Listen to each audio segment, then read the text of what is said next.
All right, y'all, welcome back to part 2 of our super cool skills tier list. I'm joined by the fabulous, real, last living Spartan. How you doing, man? It is factually correct. Yes, I'm here, and I'm fine. Nice. How are you, my dear host, because no one ever asks? You know what? I'm good. And it's nice to have someone check in instead of like, hey, content person, where content? Yeah, that's all I got. All right. So we're up to Hellion now. So a shout out to Derp. Oh, yeah. Dude, Derp is legendary. All right. We're going to talk about the best girl in air quotes. And Every girl is best girl. this is a factual statement. Yes. But yeah. And so start with the same system as before. Got our tiers, got S through D, and then we have unusable, which only very few things are actually unusable in this game. And what I'm really surprised about is the S tier. It's been highly contested. Like I don't know how many are gonna end up there by the end, but I mean it might be more or less than like 10. It'd be interesting. There's at least going to be 2 more. I know that much. Yeah, So- I can think it too, right off the top, but we'll see if that happens. Alright. We are not thinking about the same skills, I bet. You know what? I almost want to ask, but I'm gonna wait. We might not be. But we'll get to it. Let's keep the viewers surprised. Keeping me surprised too, holy crap. And we're stalling too much. Reinforcements are going to come immediately, so let's talk about Wicked Hack. Alright, so Wicked Hack is a very straightforward damage skill with its, 85 accuracy and its little bit of crit. Got some decent targeting, but it's pretty much held up by Hellion's monstrous attack stat. It is quite possibly the most boring skill in the game, but it is decent. There's nothing that sticks out about this skill. Like, most basic attacks have crit, it's a full damage, it hits the front two from the front two. That's it. But yeah, it's decent. You do run this on every Hellion, almost. Yeah. Unless you're doing some zany bleed-based build. When we get to bleed out, I'll talk about it, but I had an awakening with that skill. But with Wicked Hack, I don't know, C? Yeah, it's average. Average hack. And then we come to something that's just like Wicked Hack, except it's got different targeting, and that's Iron Swan. And strangely enough, I feel like this is gonna be highly, more higher rated. Crit. One more crit, but the just that targeting, that sweet 10 to 19 damage hitting that rank 4 core tier is one of the most satisfying things possible. Now, if this were back in the early days of Darkest Dungeon, I'd say, you know what, Iron Swan isn't that good because, first off, in certain hallway fight matches, there's only like 3 enemies, so this move does literally nothing, it's a dead skill. And I'd also bring up the fact that once you use this and kill the unit in the 4th rank, you really can't use it anymore.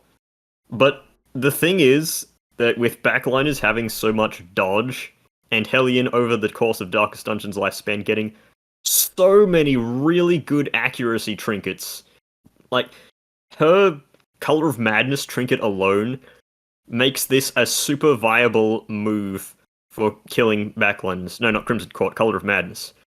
Like, look at that. 15 accuracy. And +2 speed to outspeed the backliners. That's insane, man. It is. And something else that I think is really good with this personally is this is a great bleed out spamming ability. Because, if you got that thing in rank 1, you can spam bleed out. You're going to get your high accuracy. And, when it's bleeding, you get more crit. And Hellion's crit buff also coincides with it. So if they're bleeding, then you get the bonus damage. So it's actually a pretty good thing to spam. You can still do it with if it bleeds, of course, but it is really nice for bleed out as well. This is a very overstated crystal trinket. What? Crystal trinkets being overstated? No. It's true. And I shudder to think of this collaboration doing a trinket tier list because it's gonna take a long time. Oh my god, there's like 300 or so trinkets in the game or something like that. Yeah, it's almost gonna have to be a like a smash or pass speed type of video, like good, bad, good, bad. That would have to be like you'd have to see some real support for this if you wanted that to happen. We're talking like 25,000 likes support. And it's a phase of YouTube we haven't entered yet. If this video gets to 25,000 likes, then the next one's coming a week later. Smash that button. But yeah, you don't even need the Thirsting Blade. Like, Crimson Court set gives extra accuracy and does what you want. You got Heaven's Hairpin, which is an extra 10 accuracy, and Stress Resist. Like, we're getting off topic here. Iron Swan is good. Iron Swan is good, and even though it's only pressed like once, maybe twice a battle, it's just good because the damage that Hellion does is balanced for frontline enemies, so you're taking frontline damage into a backline target, and so I think this is at least B. Like I feel like it's pretty good. Yeah, I'd say this is a B. If this could hit rank 3, it would be A tier. Oh, easily. for sure, 100%. But yeah, the heavy frontline damage dealt to the backliners is rare, unless your name is Crusader. Oh man. Oh yeah, Holy Lance ended up in A. Okay, I feel good. I think I was trying to get it in S, but you know what? It's fine. It's just an attack, but it's good. All right. Yop. Barbaric. Ah, yes. Yop. Darkest Dungeon 1 personified. What? Just you yelling at the screen because some RNG went the other direction?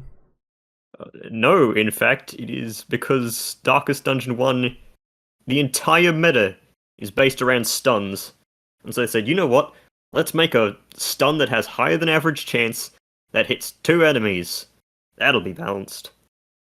Yeah, and it turns out that Yop went down as one of the most fair and balanced moves in the entire game. It's fondly looked upon by gentlemen and ladies alike. They all agree that Yop is the symbol of eloquence in Darkest Dungeon 1, and not just some degenerate button that locks down the front 2 enemies. Yeah, most units actually have to think about what button to press on turn 1. But Hellion doesn't have that problem. I would say this is A tier, but very high A tier, even though we're not doing, like, tiers. The only thing that brings this down, in my opinion, is Hellion has no stun support. That's fair. They gave her like 4 accuracy trinkets, but no stun trinkets. But it's got the plus 10. It's built in. Yeah, Hellion doesn't need accuracy for Barbaric Yop. It has like it's plus 10, 95. Yeah. When you get up to 115 at level 5, that's usually pretty good. Yeah. So, and I mean it wins her, but who cares? That doesn't matter. All right, but I totally agree. It's very powerful. It's a very powerful stun. So A is very deserving.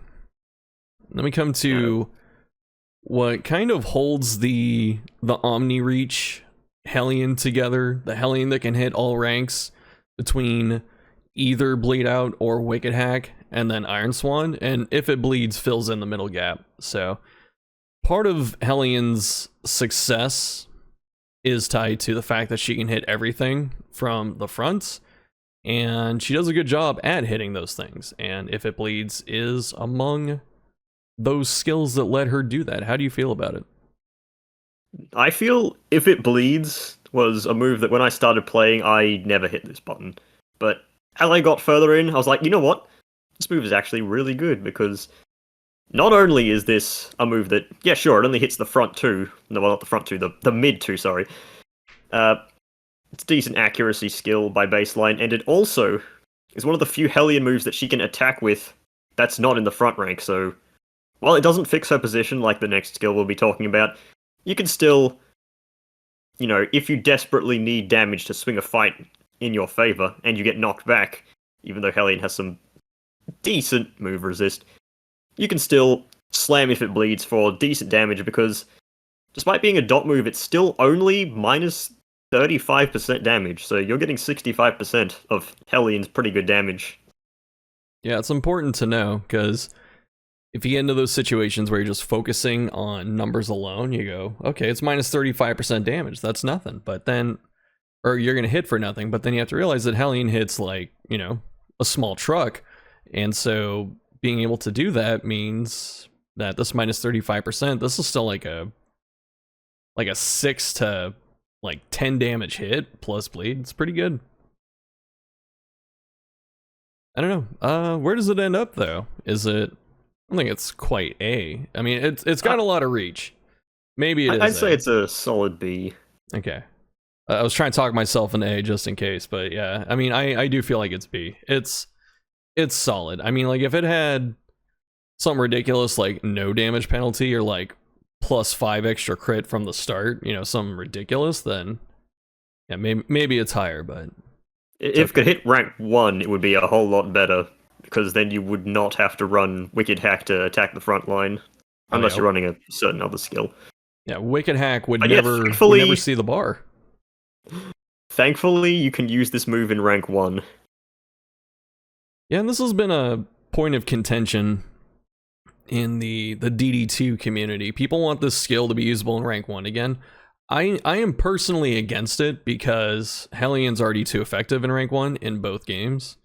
So it would be nice if she didn't have that whole playstyle and kit return. So I hope it never changes to be that, but that's just some DD2 discussion for another time.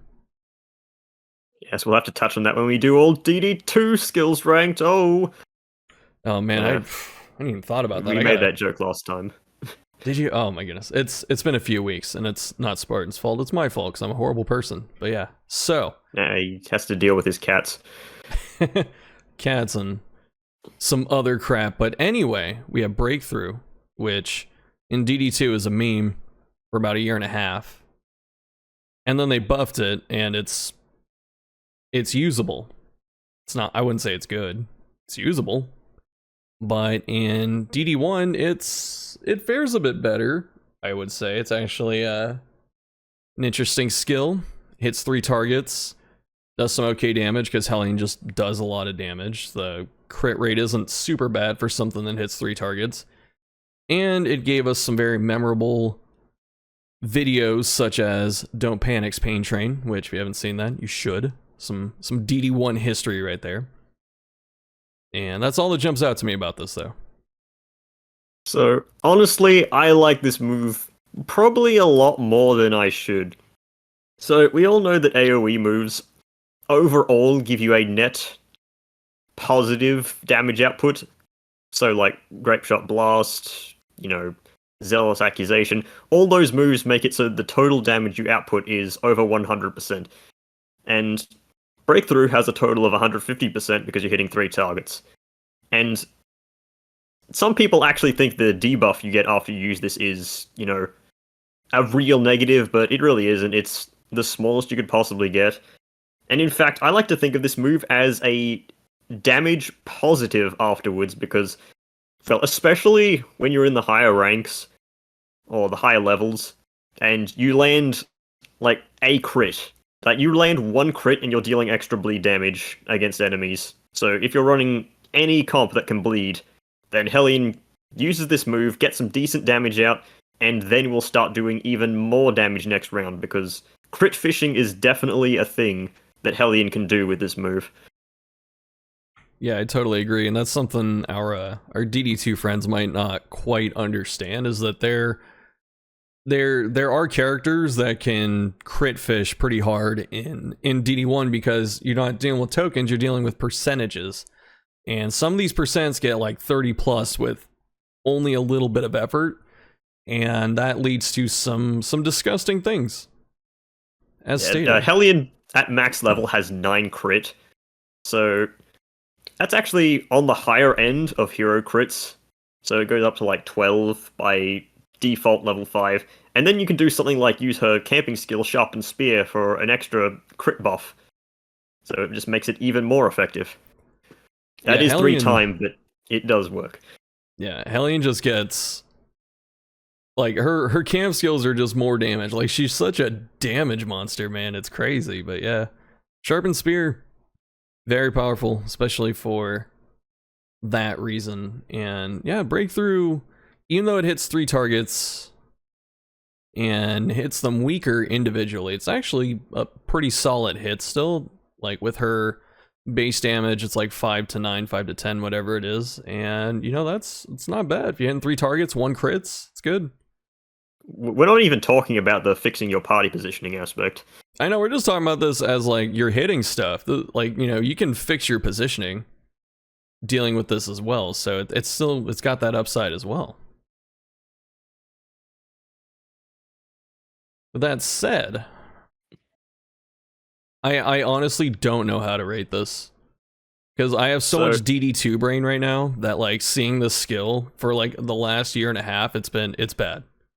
So I'm not sure where to drop it. It's got some upsides, but I have a slight bias against cleave attacks in this game because usually it's better to try and single target down the big threats instead of like wiping everything out over like 3 turns. But I mean, this will get it done. It's good for that. I do think this is a B tier skill. It's close to being A. It's so close. It needed an extra something if it wanted to be that good, but Hellion already has plenty of good buttons to press.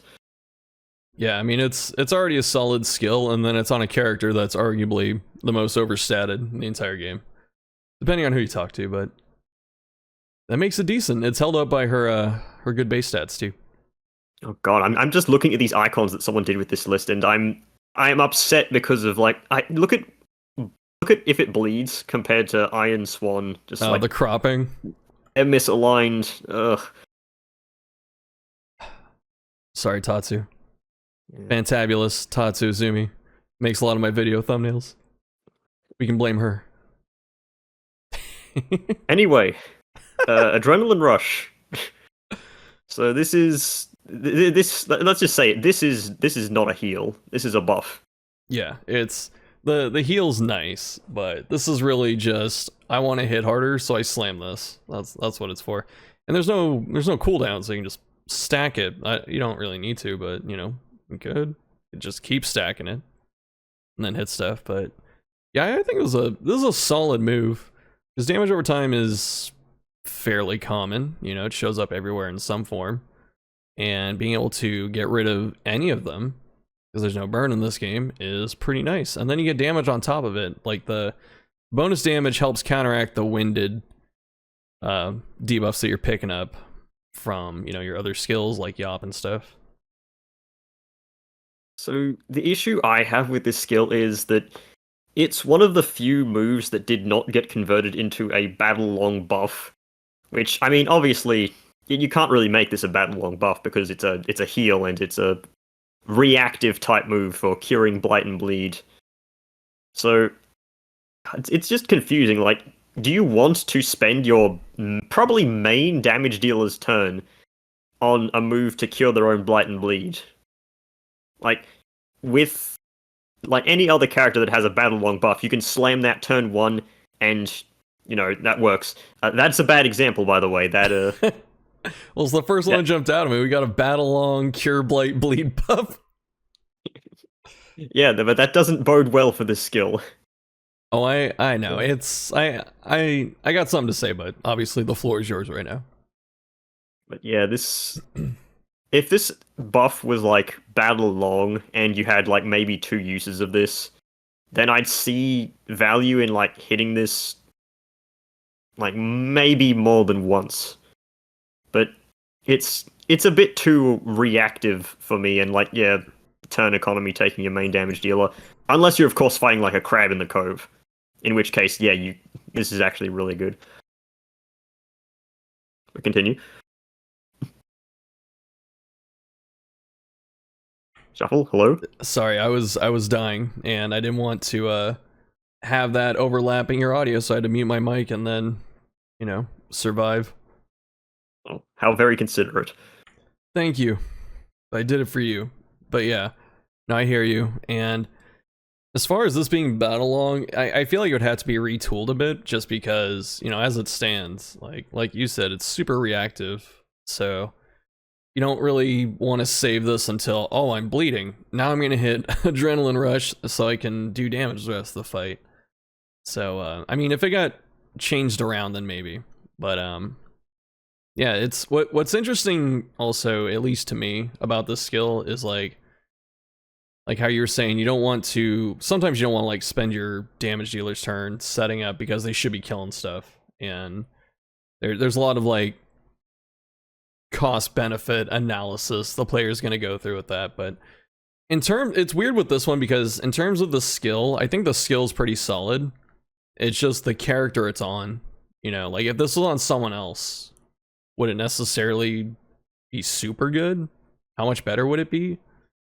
You know, I'm not quite sure off the top of my head. Like this, if Revenge was this, you know, for Leper, would this be? If Leper had this move, I don't know. That's a tricky one because I mean, Leper has no bleed resist, so you'd probably get more value out of Adrenaline Rush. Yeah, and then you get a little bit of a self healing, even though he already has some self healing. But yeah, it's interesting to think about because the idea kind of comes from like Plague Doctor with the Bloodied Herb Trinket, you know, like 10 melee accuracy, 30 bleed chance or whatever. And it's like, that's a pretty damn good trinket, but it's on a character that, you know, only has one bleed attack. So it has to buff the hell out of it. Like if that thing was on Flagellant, it'd be insane. If it was on Houndmaster, also insane if it wasn't just like melee accuracy. So I don't know, just tangent aside, it makes me think of that for like Adrenaline Rush. Would it be broken on someone else? Is that worth considering? I don't know. It could be. Why don't you refresh us and show us what the dot resistances of the Hellion are? They're insane. They're 40 each at base. Yeah, so why does Hellion need the ability to cure dots when she has that much resistance? Oh, she doesn't need it. She also doesn't need this stat line. Like 40 is already pushing the high end for like any resist at level 0, and she has 4 of them. Yeah, that's just insane. Yeah, and Hellion... 30 dodge. But that's a topic for another time. Yeah, this move is... It's... I tend to keep it on in case of emergencies, but I rarely ever push it. Unless I'm stalling. Same. Honestly, same. I've gotten to the point where it's like, I don't feel like it's a bad move, I just don't press it. I try and plan around, you know, either it is accuracy the pick to the face of the Hellion. What's that? It is the pick to the face of the Hellion. True. Alright. Where does it end up, though? It's C? Yeah, I'm thinking C, because I do put it on a lot of my Hellions. It's so weird. We had this lengthy discussion, and it's like, yeah, it's mid. Yes, but it's aggressively mid. True. Alright. I don't know if we're gonna have an actual debate, like a serious debate about this one, but I like Bleed Out. Yeah, there are two types of people in this game. People who love Bleed Out and people who hate Bleed Out. I mean, I feel like I understand, you know, in my enlightened centrism, I feel like I understand both sides because I started out hating this move. And then I went to loving it. And I have a video where Hellion essentially just kills Torchless Siren in 2 turns because she hits 2 bleed out crits and does like 100 damage. It's insane. So I really like this move. And I mean, in terms of the stats, the stats are insane on this. Like, you get the winded penalty of, you know, the minus 20% damage, but it already has a damage bonus on a character that hits like a truck already. And as stated before, her crit buff is damage against bleeding targets. So this thing can put out a serious amount of damage when, like, it crits once and something's dead, you know. And if you're fighting a boss and it's stuck in rank 1, you just slam this every turn and it puts out some insane numbers. So I I really like this move. Yeah, so And I guess that's all I'm saying. even if you hate Bleed Out, like if you look at the stats themselves and we ignore the rank restriction, it's a plus 20 damage hit. It has higher crit mod than any of her other moves. It does a bleed, and sure, it debuffs her, but here's the thing about Darkest Dungeon 1. If you crit the frontliner, or cause them to die from dot, which both of this move does both of those, then the next rank just gets pushed up. So, you hit Bleed Out, you kill whatever's in the front, next turn, next target comes up, you bleed out them as well. Sure, you lose a bit of speed, so they'll probably get an action, but Bleed Out is a move that feeds into itself. It's kind of like Rake in that regard. And it just does insane damage. That's a 15-point dot in total at max rank, 25 if you crit. And yeah, this move is... there's a bit of debate in the high, Giga Brain galaxy minds of Darkest Dungeon thinking, what is better, to hit this move or to hit Iron Swan on turn 1? Because they're both good choices. I mean, I would say, hypothetically speaking, of course, I would say Iron Swan, just because if you bleed out crit, you don't have an Iron Swan target. Yeah, well, I guess it does vary fight to fight, like whether you want to kill the frontliners or if you want to miss the Virago that's in rank 4. Yes, Virago and her 76 dodge and 200 all resist. Very, very cool enemy. So, I was, at first I wasn't sure if you liked Bleed Out, but now it sounds like you're a Bleed Out enthusiast. You're pro BO right now. I do like Bleed Out. And if I recall correctly, in Butcher's Circus, this attack can hit rank 2. Can it? Oh god, why? It's because Hellion, unfortunately, sucks in Butcher's Circus. It's fair. It's been years since I played Circus, but you're right, Hellion do be kind of sucking. Her and PD both were not good, as I recall, but maybe things have changed. No, they haven't. Anyways, so I'm torn whether this should be in B or A, because it could honestly go in either one of them, depending on how you look at it. I want to put it in A so bad. So let's just switch back to the list for a second. Go on this journey with me, Spartan. So, can we compare this move to Uppercut, Holy Lance, Redeem, Lunge, and Barbaric Yorp? Honestly, yes. Just all right, very well. Let's put it in A. Okay, because if we were able to justify, or maybe I pushed really hard for it, I can't remember, but if we were able to justify Lunge and Holy Lance, I think this is in that class of just, delete enemy in one button press, and so I think it is deserving. Yep, then I'm all for it. Let's put it in A then. Are you sure? You sound like you need more convincing. Hellion sure is putting up a good display here. I know, it's... I don't know what that says, that the only C tier move that she got... Actually, no, she got 2. So she got a base attack, which no one cares about, and then a self-heal. I don't know what that says about the game, but it's interesting to me. More gimmicks is more fun. Fair. Alright, now we come to one of the most highly requested characters. Wait. Oh, alphabetical. No, we have to go through Houndmaster first. Okay. Because the list says so. I mean, that's what I was going to anyway, but then I forgot that in terms of alphabet, it's the other way around. It should be Highwayman first, but it's okay. So with Houndmaster, he is definitely there are 2 characters. When people say, can we get these in Darkest Dungeon 2? From the old cast, it's Crusader, and then it's Houndmaster, in that order. And it used to be Flagell until he got announced, but he's a fan favorite, I feel like. Can I just go on a tangent for a second? Go off, King. I do not like Houndmaster. I admit it, he is my least favorite hero of the entire cast, and that includes Musketeer. So, You know what? I'll save the actual points I'm making for when we get into the skills themselves. All right.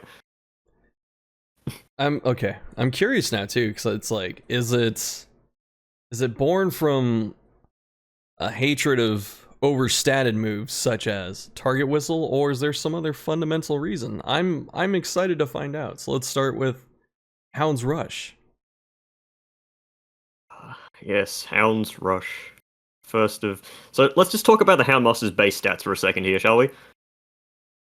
He has 7 to 13 base damage at max level, which is it's like backliner damage basically. Oh, the only problem I have with Houndmaster here is that he is kind of decked out in a sort of way that you want to run him as a DPS, and Hound's Rush is a good example. Hound's Rush is obviously like collect bounty and sniper shot. Extra damage versus marked, a big plus 100% damage versus marked, and it also bleeds, so maybe you can finish off something with that, and it does extra damage versus beast. The problem I have here, though, is that Houndmaster just doesn't have time to press this button. He has to be doing something else usually. Like, he is the Mark hero for your Mark comp. You know what I'm saying? Yeah, I'm not saying anything, but like if you ever see the footage, I'm silently nodding during all of this. I'll see it in 2 months when this video's out. But yeah, I mean, did you have more? Sound like you had more. I'm trying to limit myself because a whole bunch of my points can be said about, like, they all revolve around a certain skill that is infamous that we'll soon see. So I don't want to overflow right now.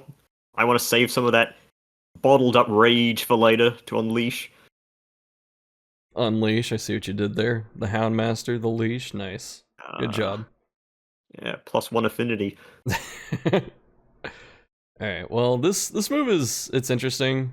I mean, it does get a lot of bonus for Mark and Beast and stuff like that, and it's got a decent bleed on top.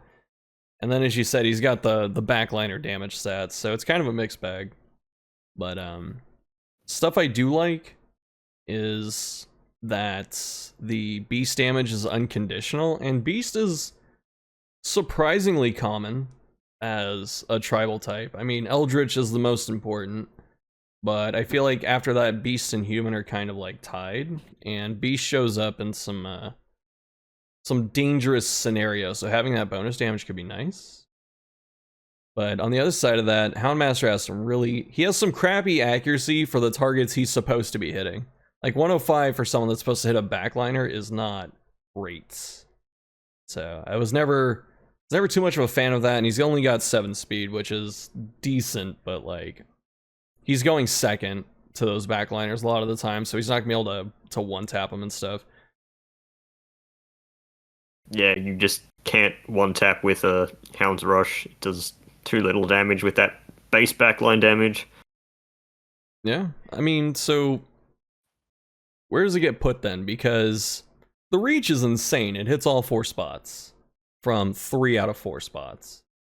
Yeah, that's true. I think there's only one skill that's more flexible than that. Trying to think of it. What would it be? I'm gonna straight up say it's Pierce. Oh, my brain repressed that one. Yeah. No, don't worry, we get to do her like last. Oh, shield breaker. Second last. Alright, I'm tempted to put this in at least B, just because, I mean, the reach is really good. I think that's kind of what sells it for me, but... Now, I admit that I am biased in terms of placing Houndmaster skills because I just don't like Houndmaster. So... If you can say... put it? I'd definitely put it in C. But, you know, if you can say, you know, use up all your judgment and you still think it's B, then I'll accept that. But, oh, Houndmaster, jeez. Alright, well, you know what? I'll side with you this time. And if I was gonna talk myself into it, it's the 105 accuracy. It's got a lot of upsides, doesn't hit super hard outside of synergies, and 105 is not great. So I will give it C. And if anyone has an issue with it, I'll be sure to link Spartan's email address in the comments. I'm kidding. Yeah. Alright, so we got C, and then we got a move that I am heavily biased in favor of, probably to an unhealthy level. I don't feel like this move is the best, but it's one of my favorites. I call it Hound's Carry. Just, it's so satisfying to hit everything at one time and then bleed it, even if it doesn't do a ton of damage. But yeah, as much as I hate Houndmaster, I do admit this move is a lot of fun. Like, sure, it has the same moderately low accuracy, or basic accuracy that Hound's Rush has, but it does have a bit extra bleed chance to make up for it. It is an AoE that hits all enemies, which is very rare, since it actually does damage. A total of 100 damage output, but it doesn't matter that much because it's backliner damage. And it may have low crit rate, but if Houndmaster scores 1 crit, he is getting extra damage versus bleeding. Oh no, it's not extra damage, it's extra bleed skill chance. So this is another move that like feeds into itself. Yeah, for sure. I mean, having that extra bleed chance, you're rolling 4 chances at crit. That's pretty good. You're gonna hit 1 eventually, and the rest will follow. So it's a very fun move. Is it the best move? I don't know. Might be C. I like it because it doesn't do anything that Houndmaster is like trying to do with any of his other skills. But it is also a synergy pick since you can run it with like Hellion. You want extra damage versus bleeding? Well, every enemy is bleeding. Yeah, I mean, you can get those bleed comps off the ground pretty well with this dude, Hellion. Then if you need to like put Jester or Flagell or something like that, then you exsanguinate the whole team. It's crazy. Alright, so where are you feeling though? This move, it's fun. In the end, is fun good enough to carry you above C tier? Maybe, Say actually. no more, dude. Straight into S. Yeah, S tier. No. It's fun, but I think it stays in B tier. B? I'll take B. I'll happily put that in B. Nice. Oh god, here we go. Yeah, this... I don't want to take this from you, but I think I share your sentiment towards this move. So, this is the most overstated Mark in the game. It came at a time when Mark was still developing, and they decided, you know what, let's make a Mark so good that running any other Mark, by comparison, is just, it looks not viable. Like, this is a Mark that cannot miss any enemies because of 120 accuracy, and then it applies a 170% base, 30 prot reduction. What the actual fuck are you thinking? Yeah. For comparison, every other Mark that debuffs the stats, so like, you know, Mark for Death and Vuln Hex and stuff like that, they have the normal debuff chance, so it caps out at like 140. So essentially, Target Whistle has a built-in debuff amulet, so it's got its own personal trinket attached to it. And it's also the biggest prot drop in the entire game. And so even if you're not running a Mark team, you know, if you have some frontliners or, you know, you're against a high prot enemy or something like a boss or Shambler or whatever, then you can get rid of most of that with a button press. And even if you're not doing Mark synergy stuff, it's still a huge damage increase for all your direct damage dealers.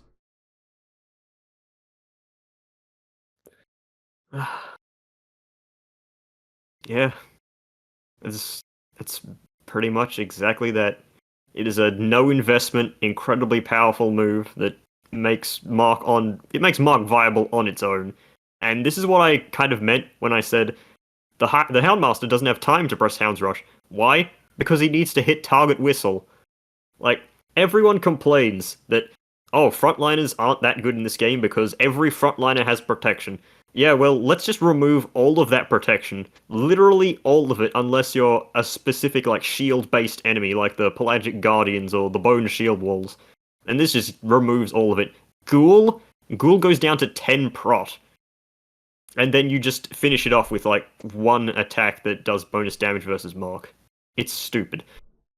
Yeah, honestly, a ghoul can go down to like a target whistle sniper shot crit. Like one tap. It's so crazy how much of a difference this can be. It's good though. I mean, it has to be S, right? Yes, this is definitely S tier. Because it just does whatever you need. It does the dishes if you need it to.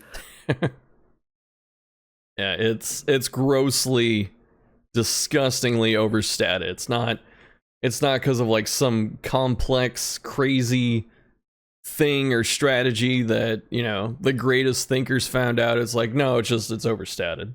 So it can't go anywhere else than this. Here we go. Let's talk about something else that's not as rage inducing. This is a very weird stress heal. It's one of those ones that, like, it starts off at pretty much garbage, and then it ends pretty decent. You know, I think this is okay at level 5. I don't press this move until like level 4. Like I won't press it until that point. But yeah, it's good for late game. Statistically, like on average, when you press this button at level 1, you're healing like maybe 5 stress on average.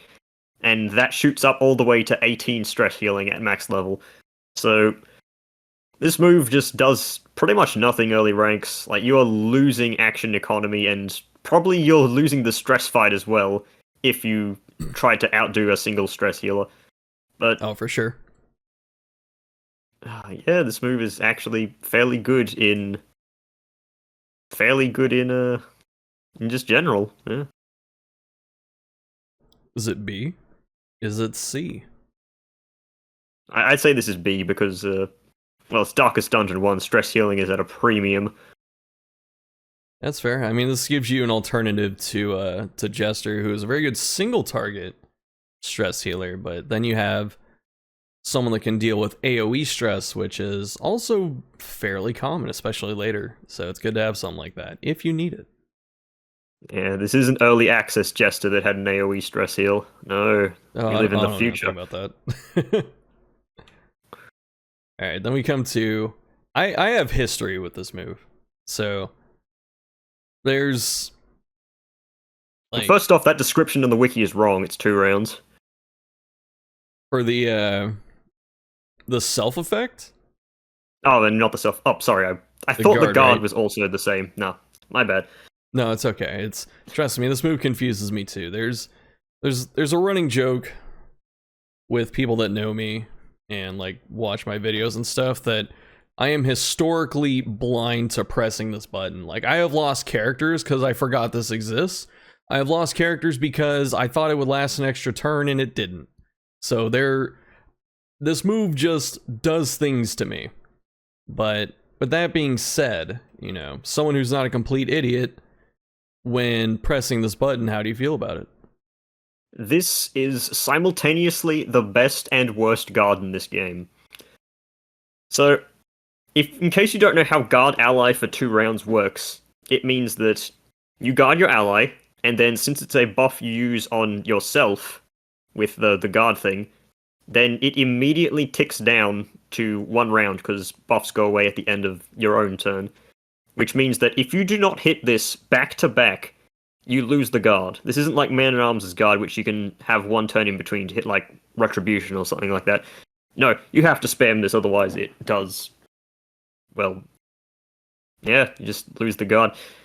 But the thing is, you need to spam this because it's a dodge gaining ability. So if you hit this every turn, you're going 20 dodge, 40 dodge, 60 dodge, and then it's like stays there forever. This is how people like cheese bosses. It's by having 2 Houndmasters and constantly spamming Guard Dog while the 2 other units do everything. so they can just dodge tank as long as the boss doesn't have like AoE. Yeah, true. I mean, all valid. It is weird that just because mechanically it only lasts effectively one turn, and on the other hand, it's a massive, massive dodge gain. So for rating it, this Wait, one's... before we rate it, Hmm. can I talk about one more thing? The Yes. Houndmaster's crystalline Color of Madness trinket. Oh, this thing. So, this is probably one of the worst designed trinkets of all time. So, it fixes the guard duration, it makes it last an all round. But it makes you lose 10 dodge! That's like half the buff. So, what are you doing? And then it has the audacity to say, you know what? You get one turn in between, and if you want the full use of this trinket, you have to use your guard to get value out of this buff for stress skills while guarding. Who made this? Why? Well, I think back then Red Hook had a smaller team, so it's a very short list of people we can point fingers at. But I share your sentiment. I don't like this trinket at all, and I've had people try to explain to me why it's good, and honestly, it just feels like garbage. Like not just the reasons you mentioned, but like when it says 50% bleed skill chance if you have dog trees, you are trying to spend these. You don't want these to stay here. You know, it's like if I need bleed chance, I'll bring something else, not conditional bleed chance that I lose the moment I need to, do damage or pick up loot.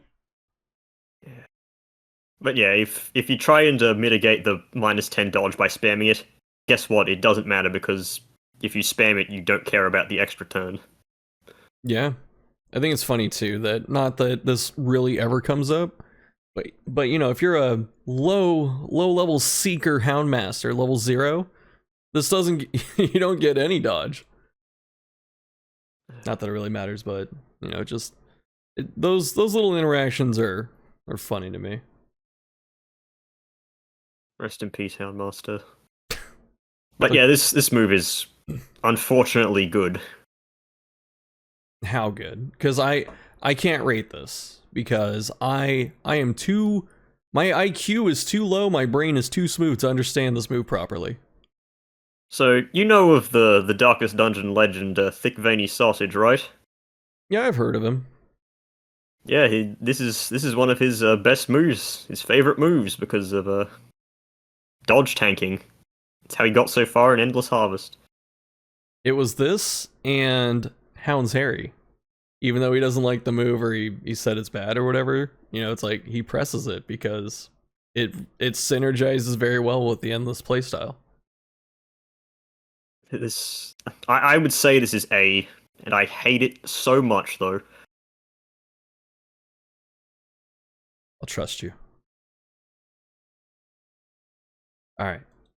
Now we come to something that is less convoluted, more straightforward. I mean, this is I'm sorry, Shuffle, there's too much information for me to take in here.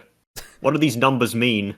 Okay, I'll give you a minute. We can come back another day if you need the time. I don't know, I think it says something about drawing 2 cards. I could be wrong though. What does Lick Wounds do? Well, apparently it heals for a small amount. You heal 8 HP, that's like... Is that like a quarter of his health at max? Around there, like 20%-ish. This is 37, so yeah, about a quarter. Yeah. Between a quarter and 20. It is definitely a heal. Yeah, I really... I like this move in Butcher's Circus because you get the restoration effect. That's pretty cool, but in base game, this just feels worthless to me.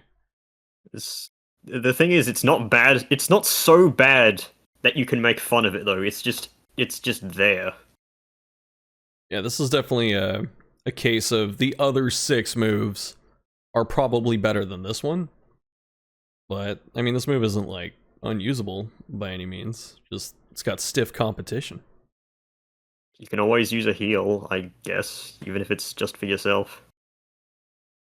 This is probably C. Damn, C? Alright, fine. It's, I mean, it's much better than Slam, Bowler, like,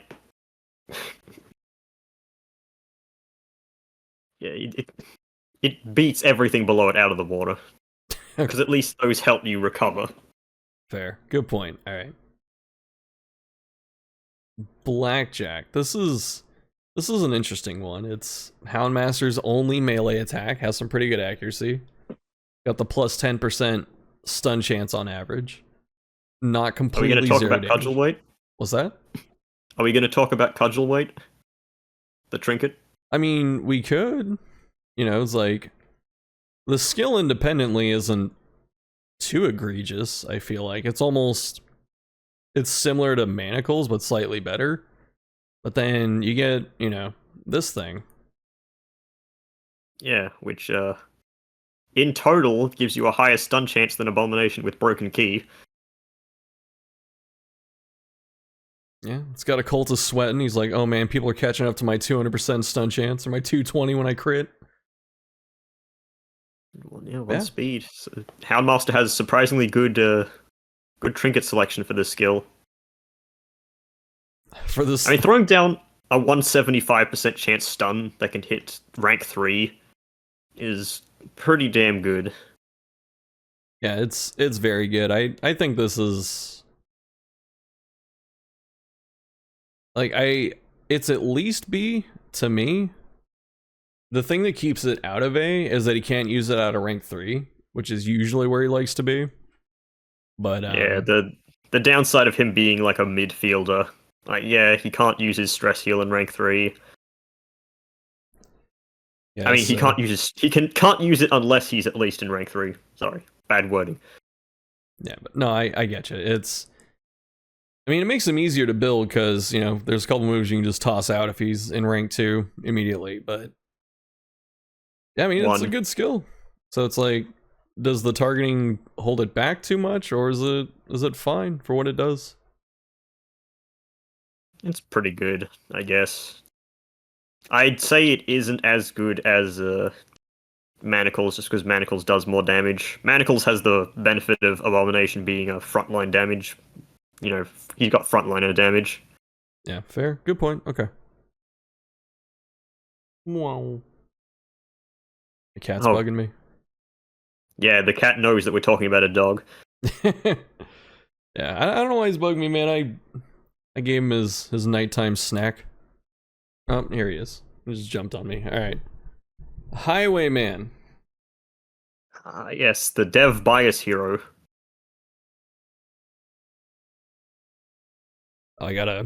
Sorry, I'm trying to handle this feline at the same time. When are we gonna get the Catmaster Red Hook? Someday, I hope. Alright. He's just sitting on me purring. Alright, so Shuffle, are you in the left field of Wicked Slice is better than Open Vein? Or are you in the right field that the opposite is true? Open Vein's better, 100%. They are very similar moves in their ranks, their rank targeting, their melee skills with varying levels of damage and accuracy and crit. They are, and in terms of like what they end up doing, you know, Open Vein, it's got the nice damage over time, got the speed penalty. That's really what makes it nice to me, is the speed drop. But outside of and it feeds into itself, like you've been saying for other skills, because you get the bleed debuff. But this is also trying to check a lot of resist at the same time. But it's also got pretty good accuracy. And meanwhile, Wicked Slice, I was gonna say Wicked Hack, just hits like a truck because it's got a damage modifier that's positive. Yeah, Wicked Slice does a hell of a lot more damage than Open Vein up front. Open Vein, of course, is better if you're against bleedable enemies. Nice if you can manage to stick the debuff. I don't think Highwayman has any debuff support. I don't think so either. I mean, I think he has bleed chance from a trinket, but not debuff He has chance. Sharpening Sheath. Yeah. which is, yeah, that's 40 bleed chance, which is pretty good at the cost of 1 speed. You also get 7 crit for melee. Yeah, this thing is kind of underrated, in my opinion. I don't see many people running this. Like, even if you don't get the bleed chance, you get the crit on Wicked Slice. That's pretty good. And I think Riposte. Yeah, counts melee. Yeah, no shameful. debuff support in the items, but I guess he can crit for extra debuff chance. Yeah, true and Highwayman fair. is a very high crit character. He's got that unparalleled finesse too. Yeah. Oh yeah, he has his camping skills he does not deserve. Unparalleled finesse is low key one of the most slept on camp buffs. Like, it's seriously overpowered. Yeah. At any rate, personally, I think Wicked Slice is better than Open Vein.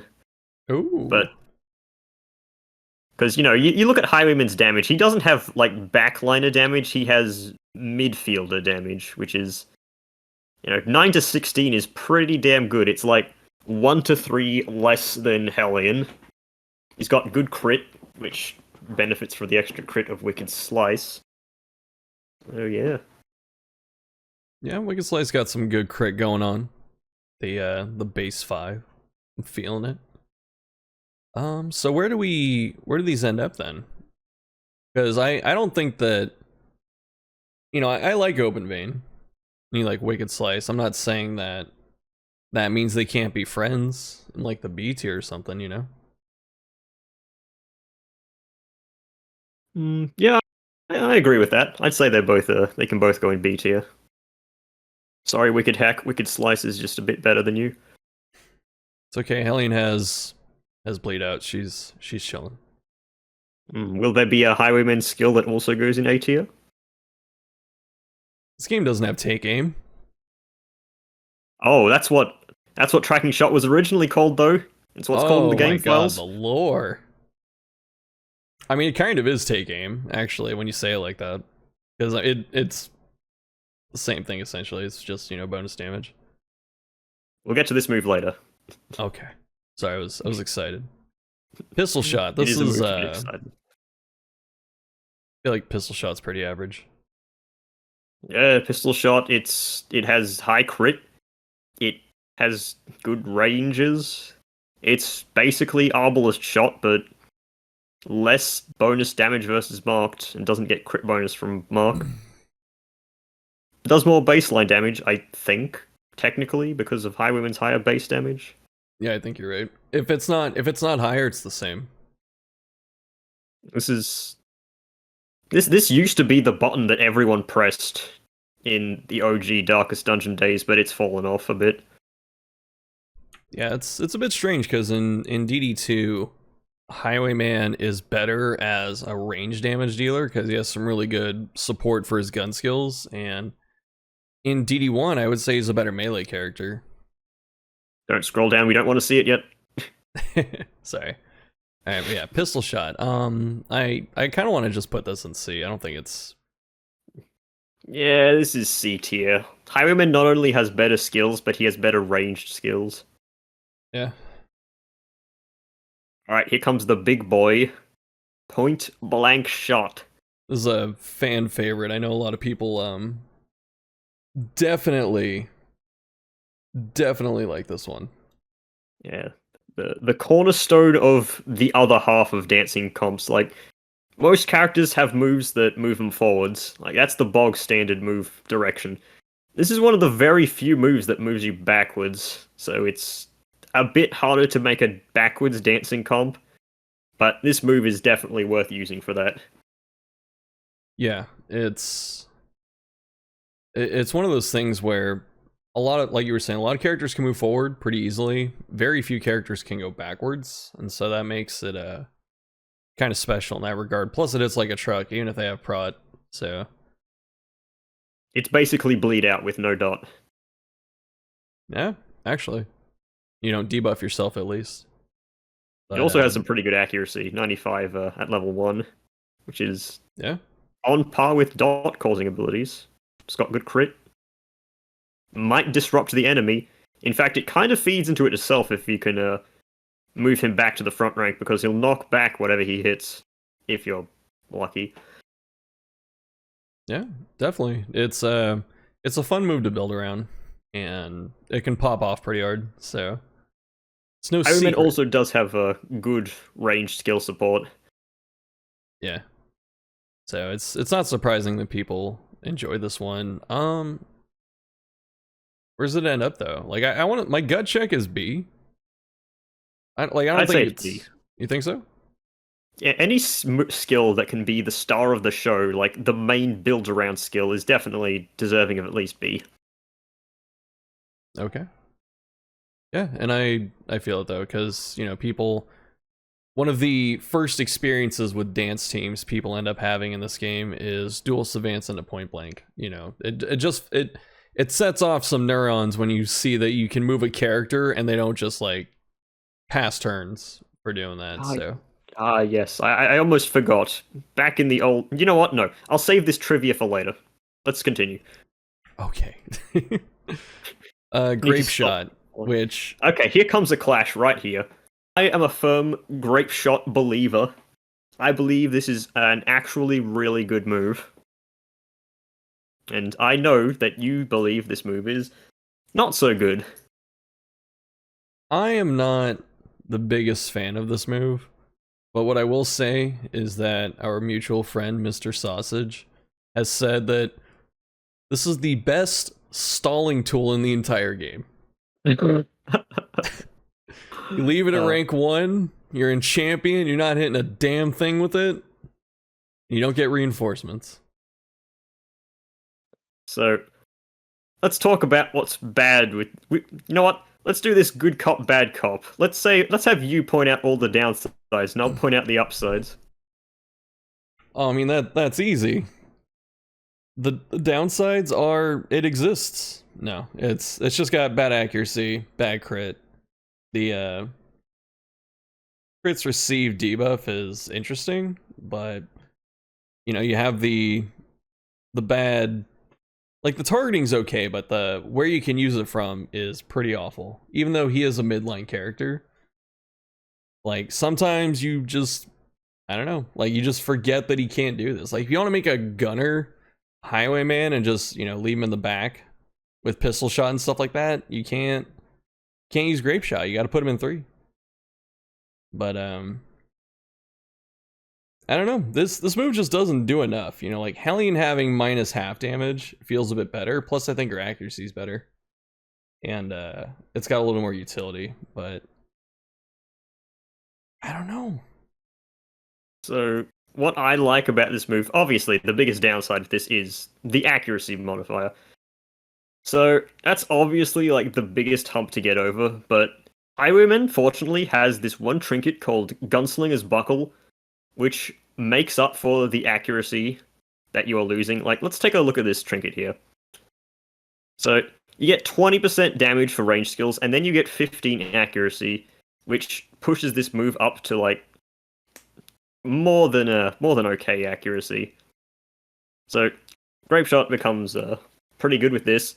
You can also stack on his other accuracy trinket, the Shameful Locket, which grants not only the accuracy that you need, but 5 crit, meaning that Grape Shot, even though it has a minus crit modifier, due to the Highwayman's higher than average crit rate, there's a good chance that he actually lands a crit.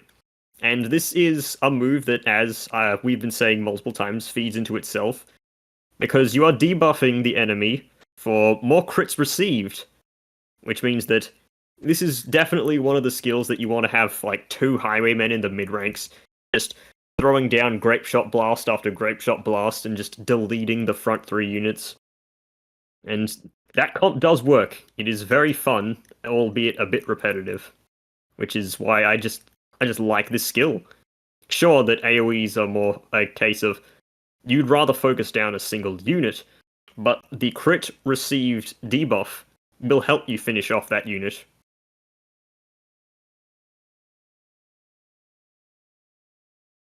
Is there any more? I think that's it. But yeah, I like this move. It sounds like it. And the the thing that sticks out to me in the justification or the defense or whatever you want to call it is that it always comes down to like, you know, right trinket, right team, got this and that, and then it's good. And it's like, yeah, can say that with a lot of stuff, but I do agree with you on the concept, because even though it's usually better to single target stuff down, if you build the whole team for cleave, it gets exponentially better because you kill everything in like 2 turns. And especially when you have stuff like this where you get the feedback loop of, you know, crits received and stuff like that. So this will shred the front line in or the first 3 in like a couple turns, especially if you have 2 of them. So it does get that done, and it is fun. I have ran something like this before.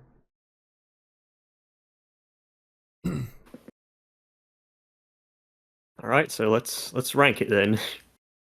Okay. Where does it go? Now, you did say you do need a trinket and maybe a positive quirk or something to make this like really good, so I'm guessing it does go in C after all. Even as much as I do love this skill, it's not unusable, no. I would say this is C. I want it to be better. Like, if this were specifically my list for what I enjoy, it would be like maybe even A tier. But no. Oh, Need to be doing a tier unbiased list here. for fun? The most fun skills in Darkest Dungeon? No one wants that. We're a bunch of sweaty Redditor neckbeards. There's no fun. There's only optimization. The only way to have fun is to play well. Yeah. Oh, man. Thankfully, I don't see too many of those people anymore. Yeah. Tracking shot. This is... Why does this move gain half a crit every 2 level ups?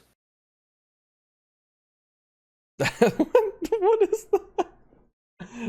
I never noticed that. That has to be like a holdover. Like, they just... It makes no sense. Like, it did something else. Oh no, it has damage! I forgot it does damage in this game. Yeah, this move was changed into tracking shot at the time of Color of Madness, which means that It was they that made this long? choice in Color of Madness. Was it name tracking shot, or was it take aim before then?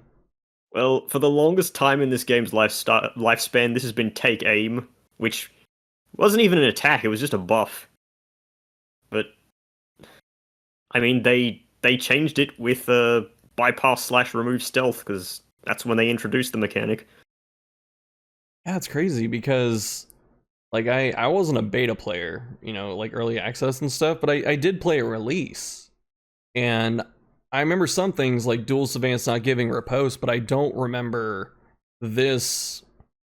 I mean, the stealth was new because stealth was introduced later, but I really don't remember this being called something else, and I don't remember if the effect was different. I probably just I didn't think use it the enough. effect has remained roughly the same, but this is a battle long buff, so Yeah, that's pretty nice. And here we have Hellion who can't get that. It works. It works here. I'm very confused about this though because you have a battle long buff that removes stealth. Like, obviously, when you think about dangerous enemies that enter stealth, what do you think of, for instance? Horse.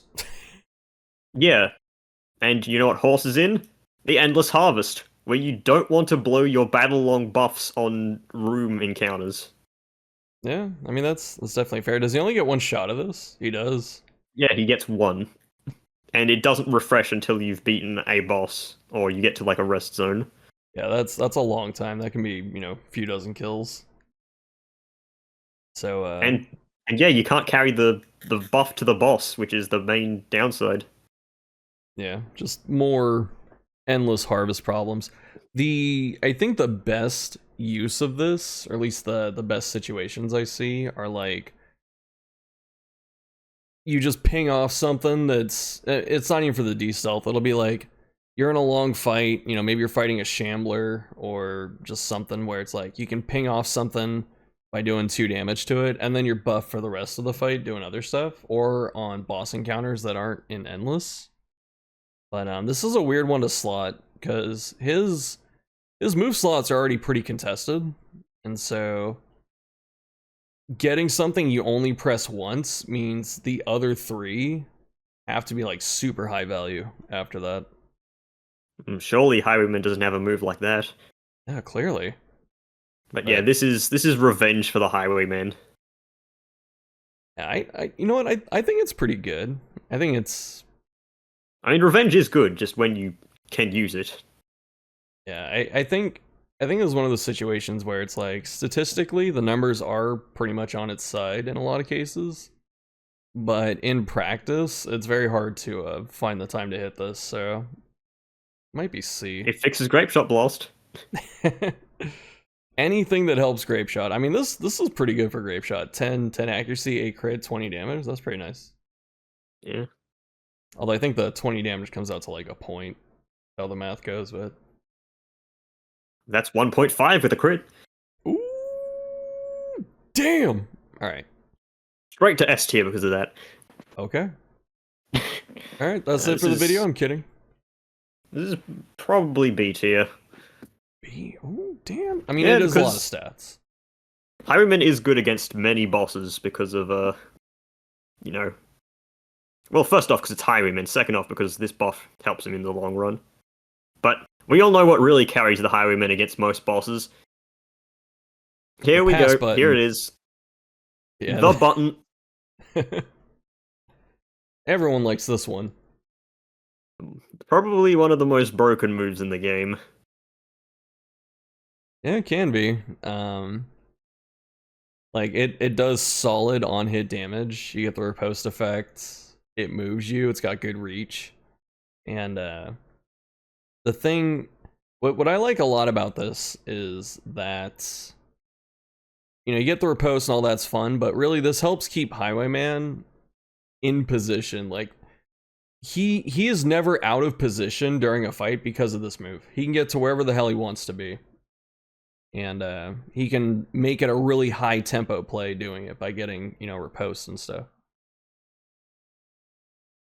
Like, I find it funny that this move itself is probably what changed, you know, Darkest Dungeon 2 into ripostes have a limited amount of uses until they just go away on their own, so you can't, like, get 5 actions a turn with ripostes.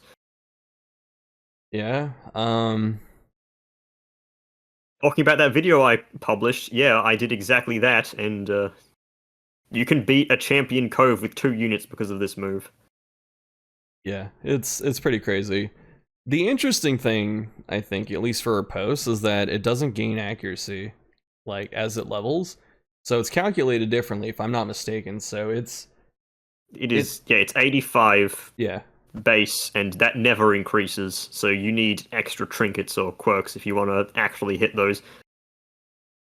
Yeah, which it's not too tall of an order, because usually you're trinketing for accuracy anyway, but like it needs just a bit more if you want it to be super consistent. So it's interesting to always consider that. But on the other hand, it's, you know, it's free turns. It's damage on turns that aren't yours, which is never a bad thing, especially with like there's some fights in the game where, you know, the boss likes to hit the whole party repeatedly and stuff, and this can put out a ton of damage when that starts happening. Yeah, if you ever have problems and need to hunt shamblers to get those ancestral trinkets, Duelist Advance allows you to get at least 2 actions every turn with Highwayman. Yeah, so you get the riposte on Shambler, Baron, Miller, I guess Flesh to an extent. Like, there are a lot of enemies and bosses that like to try and hit the party, and you know, you can always slap them back for some moderate damage. Yeah, just don't use it against Swine King. Yeah, I have also learned that lesson, but that's a rite of passage. Yeah, this is... You know what I tend to do whenever I'm running this is turn 1, Duelists, turn 2 tracking shot. Gives you the accuracy, the damage, the crit, and the riposte stays up, so you can just apply it next turn. That's bold. You don't tracking shot on turn 1. It is hard to justify a self buff on turn 1. You do need the, more time for the riposte to lay in. But yeah, this is probably the easiest S tier that we're going to have. Ooh. I mean, I'm fine with it, but I know people that'll disagree, so I'm curious to see what they say. Just watch that video that I sent in, and you'll probably change your mind. The one thing that always sticks out to me, though, in terms of this move's effectiveness, is that the quote-unquote most meta way to play is to stun the hell out of everything, and riposte gets way worse when like 2 or 3 targets are stunned every turn. You can just wait until they've recovered from stun. Maybe tracking shot turn 1. Alright. Oh, this is Jester. Okay, so we're done with Highway Man. Yeah, we covered Open Vein earlier. Yeah, at the start. Okay, so 1, 2, 3. Okay. In Vein, we have Jester right next to Leper. Yeah, I mean they're friends for a reason. The king and his clown, but Jester is one of those characters. Like I make tutorial videos on the game and stuff like that, but 2 of the characters I am probably the worst at in Darkest Dungeon 1 are Jester and Man-at-Arms. And I feel like this character's not like super complicated, but I feel like I don't, get the full value out of what he can do. Because he can do some fun stuff, like with Dirk Stab, you can run Jester and Crusader as your backline, and so you can Dirk Stab and Holy Lance over and over, and that can be really fun. So, and you can solo tank, I'm talking about all the moves at one time, but like he's got a lot of stuff he can do. And so Dirk Stab isn't like a bad move.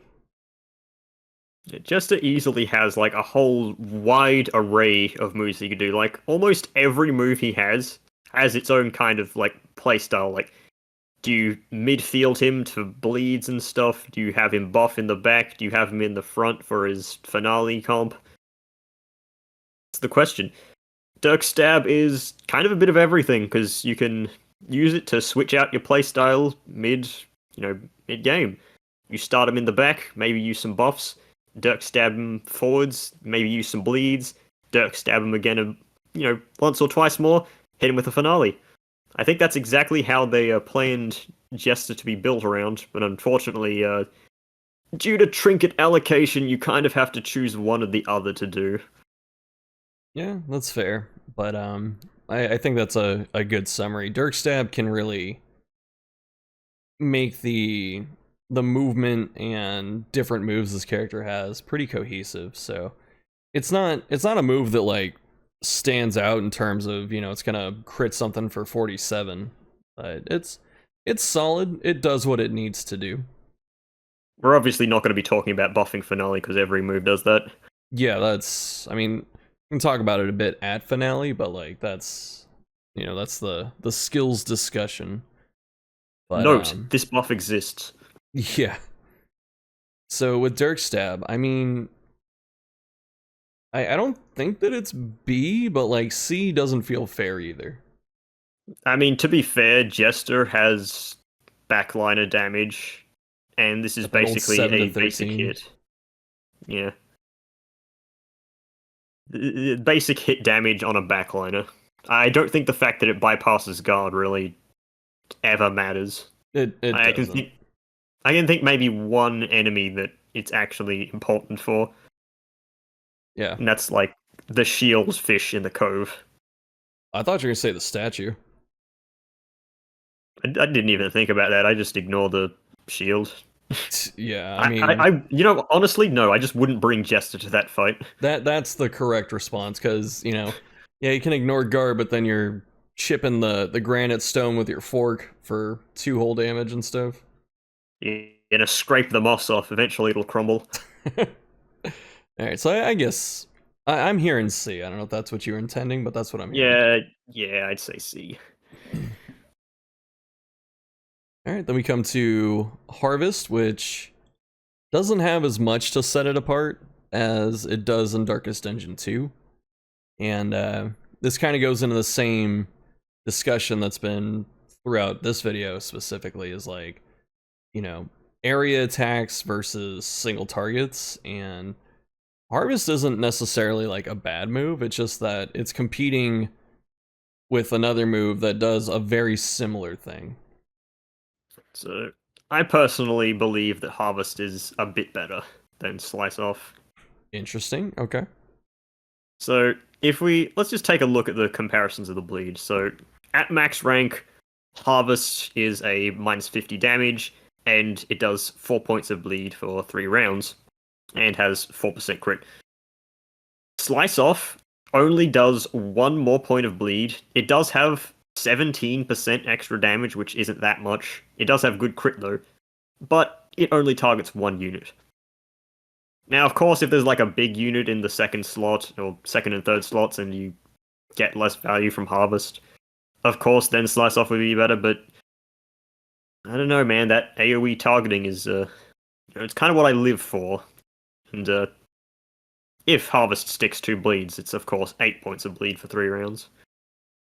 Yeah, Harvest is just really good for those group encounters. Pairs very nicely with Hound's Carry, of course. Everyone's always running that. But I think you covered all the points. Like the extra 17% damage that Slice Off gets equates to like 1 or 2 points of on hit if they don't have prot and stuff. What really sells Slice Off, if it has anything to sell, is the crit rate. That's pretty good crit. So you know, you can squeeze out some more damage on average, and I think it has more accuracy. Yeah, since it hits one target, but it's only 5 more accuracy. I don't think accuracy is much of a selling point though on the Jester. Yeah, true, because you have the Ballad, but yeah, I don't think either of them are bad. It's one of the hardest things in this game to decide which one to use, I feel like. Or at least this is another case of Wicked Slice versus Open Vein. Yeah, pretty much, honestly. Which mid-rank to mid-rank bleed do you want to use? From your mid-rank?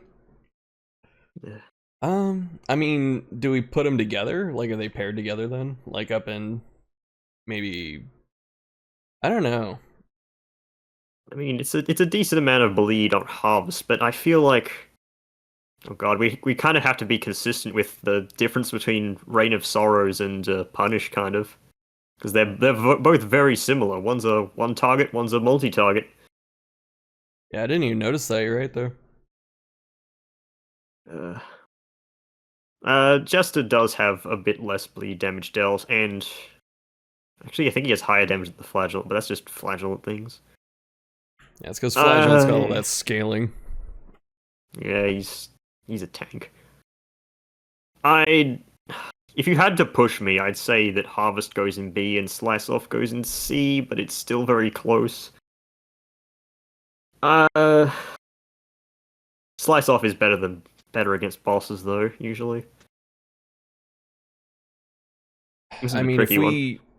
You're not wrong, but also at the same time, if we go through like every single scenario that's applicable in the game, we'd be here for like ever. And then, you know, are we just tracking points? You know, it's like, it's got 7 points more in the it's better for a boss killer, so therefore it goes up a tier. I don't know. Yeah, you're right. Harvest is definitely better in terms of flexibility. So you know, that goes in B. I like Slice Off, but I'm kind of feeling you on Harvest. I don't feel like they're quite the same, even though they're very similar. So I might split them up. I don't know if you're good with that. Yeah, I don't think they can touch. You know what? I will give 1 point to Slice Off having better sound effects when used. Like, Harvest has this little... And Slice Off has a big, you know, slashing sound, which is more flair. Can you play that on the wiki? Will that get picked up? Yeah, hopefully it's not gonna blow out our eardrums. Oh, wait. Oh. My script! What's going on? Oh. Sorry, I run a very comprehensive Firefox anti Right. thing. Let's listen to Harvest first, just because like Harvest, it sounds so boring. Was loud. Oh, then you got Slice Off. Ooh, that's clean. Yeah, yeah, I can that's good. see the hand get cut off with that one. That's good sound design right there. The game, to be fair, the game does have some top tier sound design. Very, very true. All right. All right, sorry, Slice Off. Finale. Finally. These are not in order. Oh no, it's because we jumped down to Slice Off. Okay. This is a very hard skill to judge because you either go all in or you just don't use it. I think. I mean, I do agree. It's like if you're gonna use it, you have to plan for it. And what, at least in my experience, what I like to think of it as is it has two applications. It's got, you hit it on like turn 3 or 4 because you're in like the room fight and it's gonna one shot whatever's left, or you're fighting the boss and you drop it on turn 8. And I think any other time for it is a bit harder to work out. But it's not something you can just put on and hope for the best. You really have to be thinking about what you're doing with it and plan around it. You have to be like counting the turns from the start so you get the most effective use out of the buffs and stuff like that. At least to me. Yeah, if you have party long, like, whole fight buffs not being used in hallways because you don't want to waste your first turn doing them, this is kind of the opposite, where you don't want to waste a slot on a move you're only going to use like at the very end of the fight when the fight's at its easiest. Yeah. Yeah, and that's really all there is to say about Finale. It's funny. It has all this text on the right about this whole debuff, and after you use it, you're completely screwed over with both dodge and taking double stress. But it kind of just is a non-factor usually. Yeah, because the whole goal of this move is the fight ends when you press this button. So almost like it's the finale. The climax, yes. No. Yeah. Yeah, so these debuffs don't usually come into play. The only time they really matter is if you mistime it, and then it's like a big deal. But if you do it correctly, it's not going to matter. So, or if you somehow miss on Virago. Oh yeah, it has the miss sound effect.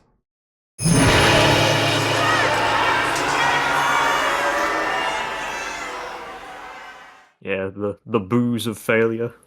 Yeah, it is very hard for this move to miss at 160, but if it does, then you get that. There should be an achievement for that. Oh my god, there should be. Yeah, so this move's kind of hard to rate. Like, it does what it's supposed to, and it's very good at that. Yeah, it does what it's supposed to, but is that something you even want? That's the question. You know what? I will give it points because if your Jester gets pulled, this is a safe way to put him back in the back and do something with his turn. Even though he does have a move 3 forwards or back with his move command. Yeah, his move command's insane, but yeah, this is a higher tempo, higher momentum way to move backwards. You're not just passing your turn essentially, you're actually trying to kill something, so yeah, we forget that in Darkest Dungeon 1, this is the only move that Jester has to move back, just pointing out how limited moving backwards is with skills. Yeah, it is rare to have it, so it's no fade to black. He doesn't deserve that move either, to be fair. That move is ridiculous. I think it's the only blind in DD2 that has no cooldown. Yeah, besides Leper. At least, oh yeah, double blind per turn. Yeah, it's sick. So I don't know. Anyway, I kind of want to put this in C or B. Yeah, I was gonna say I want to put it in B. I feel like yeah, sure. Okay, because I feel like it's more interesting than, like Wicked Hack, and I feel that it can do some really cool stuff. You just gotta prep it, and it's fun. It's rewarding to do that. Yeah. Alright, then we got So low. yeah, solo. This is a move that took me a while to come around on. Like there's another move I just didn't give enough credit to, but actually I like this move a lot now. Because the dodge buff is huge, the self mark, so you can do a little mark tanking. Certain enemies like to prioritize mark targets, so Jester can just sit up there with like 60 plus dodge, no problem. Yeah, when you think about this move, you need to consider that Jester has 35 base dodge. So he goes up to 65 with like one use of this. And if you're in, say, I don't know, the Wield, where you got those stupid mushrooms in the front rank, you can easily dodge those. Just with Yeah. the right trinkets. Yeah, I mean, just give him like one dodge trinket. You hit solo once, you're gonna dodge tank those mushroom dudes for like, you know, the next 3 turns. Mm. Super good. And plus, in terms of, I know we didn't really talk about finale buffs too much. This does give you a higher than average finale buff with like the damage and crit compared Yeah, to the songs give you crit and the attacks give you just damage, but this Yeah. gives you like good damage and crit. Yeah, so it's I think it's cool. It's another one that's kind of like it's probably more useful than finale, which is surprising because you can just solo and then spam Dirk Stab for like 3 turns. But it's still another one that's not as easy to plug and play as like the bleeds, Dirk Stab, and the buffs. I think this is actually one of those skills that is better early game because you only get 10 dodge throughout these levels, and enemies get like, I don't know, 20 accuracy over these levels. So Yeah. when enemy accuracy is lower, having a high damage, well, not damage, dodge buffs is more effective. Yeah, no, totally right about that. Like apprentice accuracy somewhere around like 72, and then champ accuracy goes up to like, you know, 98, 102, 107 and stuff. So being able to skirt out of the way of those is really good, especially early. Yeah, he's got 15 base dodge at level 1. So. Yeah. Like level 1, you hit solo and most enemies have like a 40% chance to hit you. Those are pretty good odds. Yeah, so if you were complaining about spiders ever, just use this. Oh my god, yeah, this is, you know what, I'm curious now. I want to see the apprentice spider accuracy because that is something interesting because you could solo. You're fast enough to outspeed the spiders. So how good of a job do they do of hitting you? 82 on spit, so what is that? You take it down to like a 50, 40, something like that. So that was pretty good. Yeah. Interesting. You backtrace all the way to the Jester page again. Yeah. So where do we put solo? Solo is interesting. The only downside is that it doesn't progress the battle, but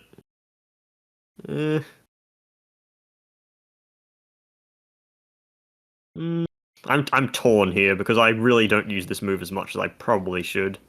Honestly, same. I'm trying to go with the ideas and the words of people I consider better than me to which is no one, obviously. Clearly like and subscribe. No, I'm kidding. God, I'm so glad I'm not that conceited. Maybe I am. I don't know. It's okay, you have the permit to be this way when I'm here. Thank you. At any rate, I think the fact that we just don't use this is a testament to how little you actually, in reality, press this button. I mean, it's not bad, but C is probably right. Okay. We'll see what happens. Haha, see what happens. Okay. Everyone knows what this move is. It's the bog standard battle ballad. Yeah, Buffs this is your entire team for a total of 40 accuracy, a whole heap of crit, and enough speed for make the leper a speed demon. yeah, you essentially it's kind of hard to justify some buffs because you don't get the full effectiveness out of them for like a battle, but battle ballad is like the thing where you spend one turn pressing it on your one of your fastest characters, and then the rest of your team usually is going first for like the rest of the fight because most fights are cleaned up in like 4 turns. And so the whole time you just have all this crit and speed and some accuracy if you need it. And this is really good early game where accuracy is harder to get. And then later game, it's a good amount of crit. This is like putting 2 trinkets on your entire team. So it's very powerful. And something when I talk to new players, you know, they talk about Inspiring Tune, and it's like, Inspiring Tune is the skill that when you first start playing, you think is the best button this character has, but then later on it's probably valid. Like once you understand the benefit of going first and killing things before they stress you out, so you don't have to press the other buttons. So, yeah, I don't want to compare skills to DD2 very much, but let's talk about a pretty fairly frequently used skill in DD2 called Consecration of Light, which is a damage / crit buff, maybe, on 1 rank, which means you can get it a few times per turn. We don't need to specifically go into the page for it, but you can if you want to, but this point isn't going to be as long as you think. It's fine. I'm just going anyway. Going one further beyond. Yeah, it gives you a buff on a character once, but the main problem with that is that Vestal is really slow in that game, so you don't get any value out of it until, like, round 2, unless you have, like, a speed trinket. Jester doesn't have this problem in this game. Like, Jester going first means that you get the full effect, like, full effectiveness of this immediately, almost. Where, round 1, not only am I going to set up my speed so that we alpha strike you next round, but I'm still going to buff the accuracy and crit of my entire team so that nothing we do on this round is going to fail, save for maybe a dot resist. Yeah, honestly. It does so much. It does. It's a very overloaded move, and you can stack it if you really want to.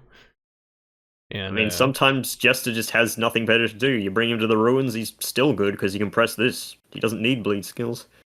Yeah, and you know, the stress healing gets easier too because, you know, not only are you going first and killing stuff faster, you're critting more, so you're stress healing passively. So this move does a lot. It's I don't want to call him ballad box. That's what got me in trouble before. But if you want to play that way, you can, and it's effective enough with just this alone. It's one of the reasons why Gestal is so popular. Yeah, and you know, for the character next to him, Leper appreciates this more than probably anyone. Yeah, he needs it all. So, where are we putting this skill? Obviously, it's at least A tier. I want to throw it in S, honestly, but I will hear reasons not to. Like, if we drag it up to S, like, we can say that it is comparable to, like, a pretty good buff like Invigorating Vapors.